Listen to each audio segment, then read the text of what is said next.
हमने जून 22 से electric vehicles के ऊपर अपने वर्किंग शुरू की थी और हम जो है अल्हम्दुलिल्लाह पहले पाकिस्तानी असम्बलर हैं। हमें सबसे पहले मैन्युफैक्चरिंग सर्टिफिकेट मिला इंजीनियरिंग डेवलपमेंट बोर्ड की तरफ से। हमारी गाड़ी हॉनरी है, इसमें हम दो वेरिएंट्स के साथ हैं 2.0 3.0। लेकिन हमारी 2.0 की जो गाड़ी है इट कॉस्ट अराउंड 4 मिलियन और जो 3.0 की गाड़ी है उसकी हमारी कॉस्ट जो है 5 मिलियन की है। पाकिस्तान की ऑटोमोबाइल इंडस्ट्री इस वक्त एक मेजर शिफ्ट की तरफ है और तेज़ी के साथ जो ईवी कार्स हैं वो मुख्तलिफ़ कंपनीज़ की जानिब से ऑन बोर्ड हैं।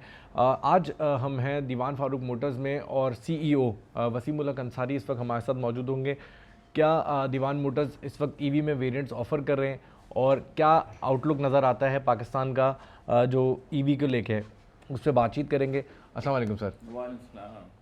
अच्छा सर, सबसे पहले तो ये बताइएगा कि दीवान फारूक मोटर्स एक पाकिस्तान में ऑटोमोबाइल इंडस्ट्री में पुराना नाम है, नाउ शिफ्टिंग टूवर्ड्स ईवी, क्या ऑफ़र कर रहे हैं पाकिस्तानी मार्केट में आप? एक्चुअली मैं थोड़ा सा आपको बैकग्राउंड दूं कि हमने जून 22 से इलेक्ट्रिक व्हीकल्स के ऊपर अपने वर्किंग शुरू की थी। चाइना में मुख्तलिफ़ कंपनीज़ का हमने विज़िट किया और वहाँ की इंडस्ट्री को हमने स्टडी किया, फिर यहाँ की चीज़ों को स्टडी किया और फिर हमने अपनी सजेशंस देनी शुरू की। इसी तरह इंजीनियरिंग डेवलपमेंट बोर्ड ने जो है पैरेलल इलेक्ट्रिक व्हीकल्स की पॉलिसी 21 से 26 की इशू की थी। एक्चुअली 21-26 की एक इशू की थी, लेकिन अनफॉर्चुनेटली उस पीरियड तक कोई इलेक्ट्रिक व्हीकल की लोकल असेंबली के ऑपरेशंस शुरू नहीं हुए थे। हमने अप्लाई किया और हम जो है अल्हम्दुलिल्लाह पहले पाकिस्तानी असम्बलर हैं। हमें सबसे पहले मैन्युफैक्चरिंग सर्टिफिकेट मिला इंजीनियरिंग डेवलपमेंट बोर्ड की तरफ से और हमने ही सबसे पहले लोकल असेंबली शुरू की अपनी गाड़ियों की।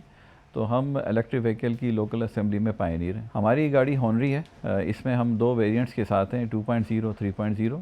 2.0 में 18 किलोवाट की बैटरी है और ये एक चार्ज में 200 किलोमीटर जाती है और 2.0 की, और 3.0 की जो गाड़ी है उसकी बैटरी 29 किलोवाट की है और उसकी जो रेंज है वो 300 किलोमीटर की है। तो एक चार्ज में वो 300 किलोमीटर जाती है।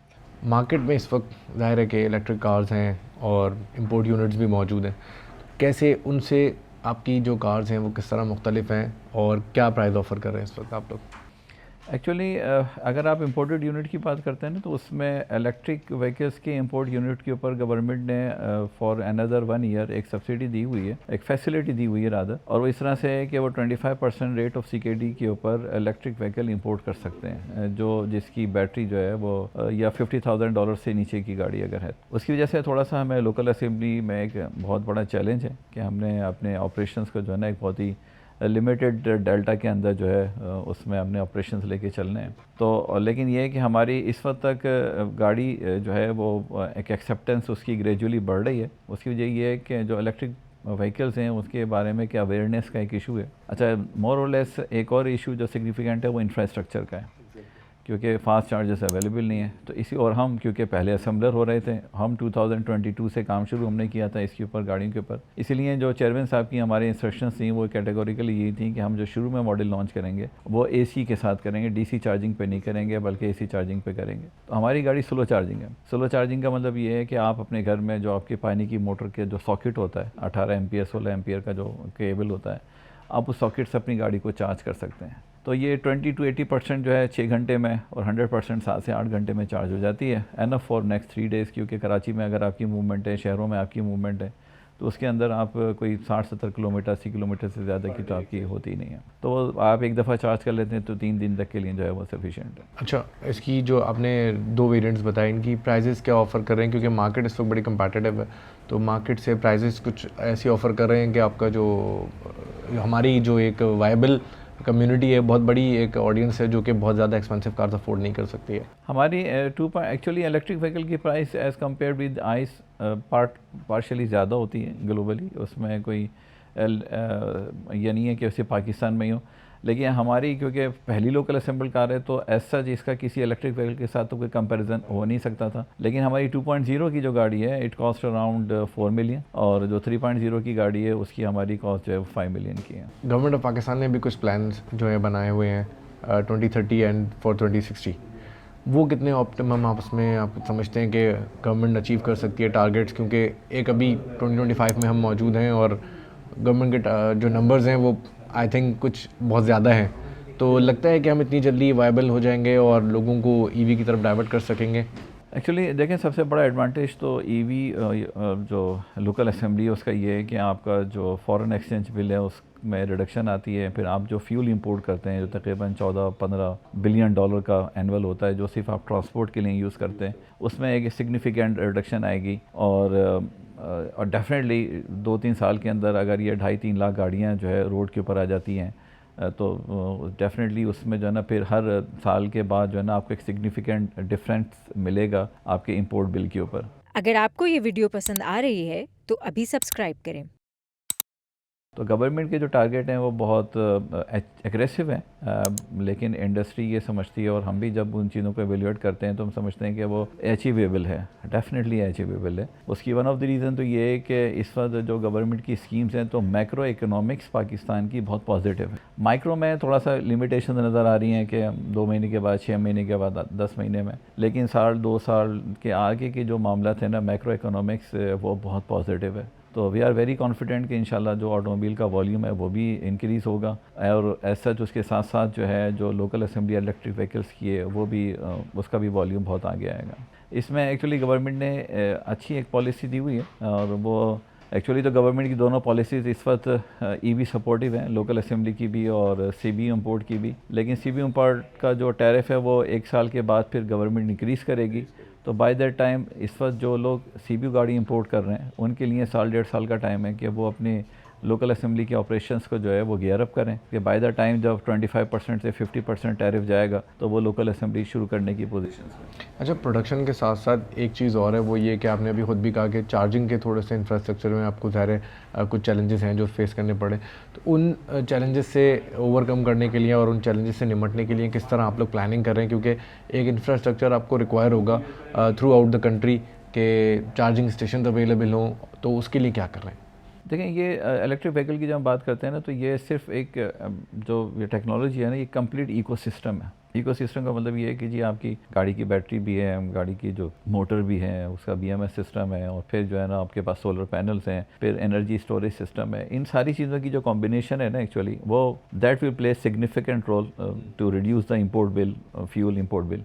अच्छा, इन सारी चीज़ों की जिस तरह से जो है कि एक्सेप्टेंस बढ़ती चली जाएगी। आज जब आप किसी से बात करते हैं फास्ट चार्जर की इंस्टॉलेशन की तो ज़ाहिर है वो कहता है कि यार इसके अंदर जो है ना चार्जर की अपनी कॉस्ट 5 से 6 मिलियन रुपीस की है, फिर 1.5-2-3 मिलियन मुझे एडिशनल कॉस्ट इम्पैक्ट करनी पड़ेगी, तो फिर उसका पेबैक भी नज़र नहीं आ रहा। तो ये थोड़ा सा टाइम लगेगा इन चीज़ों को होने में। लेकिन मैं आपको बताऊँ, जब 2005-6 में हमने क्लासिक हमने लॉन्च की थी और उसमें हमने फिर सीएनजी इंस्टॉल की थी और इटली भेज के हमने गाड़ियों की डिज़ाइनिंग करवाई थी।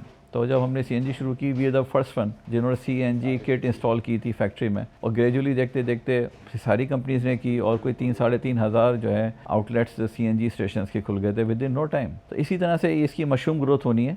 The day people start realizing कि भाई ये एक फ्यूचर है, इसके अंदर इन्वेस्टमेंट में उनको पेबैक है, सूनर द बेटर, तो डेफिनेटली लोग इसके अंदर बहुत जल्दी आएंगे। और इस वक्त जो सीबीयू गाड़ियाँ इंपोर्ट हो रही हैं तो उसमें भी गवर्नमेंट ने उन कंपनीज़ को कहा हुआ है कि वो भी फास्ट चार्जर्स की इंस्टॉलेशंस करेंगी। तो ग्रेजुअली ये सब चीज़ें जो है ऐड हो जाएंगी। फिर दूसरा, हमारे BMW यूनिट जो हम सीबीयू गाड़ी इंपोर्ट करते हैं तो BMW के प्लेटफॉर्म पर भी हमने कई फास्ट चार्जर जो है वो इंस्टॉल किए हुए हैं। अच्छा sir, one last question is के अब डायनेमिक्स दुनिया की जो है वो बहुत तेज़ी से चेंज हो रही हैं। फ्यूल कार से हम, फॉसिल कार से हम टुवर्ड्स ईवी मूव हुए और अब ये कहा जा रहा है एलॉन मस्क जो खुद one of the pioneers in EV cars, वो कहते हैं कि EV is not the future. तो हम जो हैवी इन्वेस्टमेंट इस वक्त करने जा रहे हैं ईवी के अंदर, तो आप क्या समझते हैं कि ईवी का फ्यूचर पाकिस्तान में इतना लास्टिंग होगा? क्योंकि जब अगर दुनिया की डायनामिक्स फिर कहीं और चेंज होती हैं या हम मुख्तलिफ टेक्नोलॉजीज़ पे जाते हैं तो ईवी के ऊपर इतनी इन्वेस्टमेंट्स इस वक्त कितनी वायबल होंगी? एक्चुअली जो आपने बात की वो उसके दो एस्पेक्ट्स हैं। एक तो यही है कि जो एलन मस्क ने ये स्टेटमेंट दिया उसकी वजह एक सिग्निफिकेंट ये है कि चाइनीज़ प्रोडक्ट का कंपटीशन अमेरिका और यूरोप नहीं कर सकते। उनके बेशुमार इंडस्ट्रीज़ जो हैं गाड़ियों की और उनकी इवन जो सोलर पैनल्स की कंपनीज़ जो हैं बंद हो गई क्योंकि उनकी प्राइस जो है वो कॉम्पीट ही नहीं। हमारे यहाँ पाकिस्तान से इस वक्त जो है वो 30 रुपये का एक वॉट मिल जाता है सोलर पैनल का। तो आप जब उसकी लोकल असेंबली का प्लान करते हैं तो समझ में नहीं आता है कि वो कैसे बन के यहाँ तक पहुँच रहे हैं। तो उसके लिए बहुत कुछ एफर्ट्स करनी पड़ रही हैं to bring our conversion cost at that level के जहाँ हम 30 रुपए के ऊपर जो है वो कॉम्पीट कर सकें। What to talk about USA and Europe, तो उनकी तो कार्बन कॉस्ट हमसे भी बहुत ज़्यादा हायर थी। तो उन्होंने तो डेफिनेटली किसी दूसरे ऑप्शन के ऊपर जाना है, और R&D उनका बहुत ही स्ट्रॉन्ग है डेफिनेटली। USA और यूरोप में बहुत कुछ फैसिलिटीज़ हैं। पाकिस्तान में लेकिन एक बहुत बड़ी अपॉर्चुनिटी ये है कि आपके पास जो बैटरीज का जो रॉ मटेरियल है लिथियम, वो आपके पास लोकली अवेलेबल है और बहुत ह्यूज क्वांटिटी में, सफिशिएंट क्वांटिटी में अवेलेबल है। इसी तरह सोलर पैनल के लिए आपको जो सिलिका चाहिए वो भी आपके पास सफिशिएंट क्वांटिटी में अवेलेबल है। तो पाकिस्तान के लिए तो एक बहुत गोल्डन अपॉर्चुनिटी है कि हम इसमें इसकी एडॉप्टेशन के अंदर जितना जल्दी हम चले जाएं और बैटरी मैन्युफैक्चरिंग के ऊपर भी चले जाएं, सोलर मैन्युफैक्चरिंग के ऊपर भी चले जाएं, तो कंट्री के लिए भी बहुत अच्छा है और जो कॉमन पीपल के लिए बहुत अच्छा है कि उनको एक बेहतरीन गाड़ी मिल सकती है और एक अफोर्डेबल प्राइस के अंदर।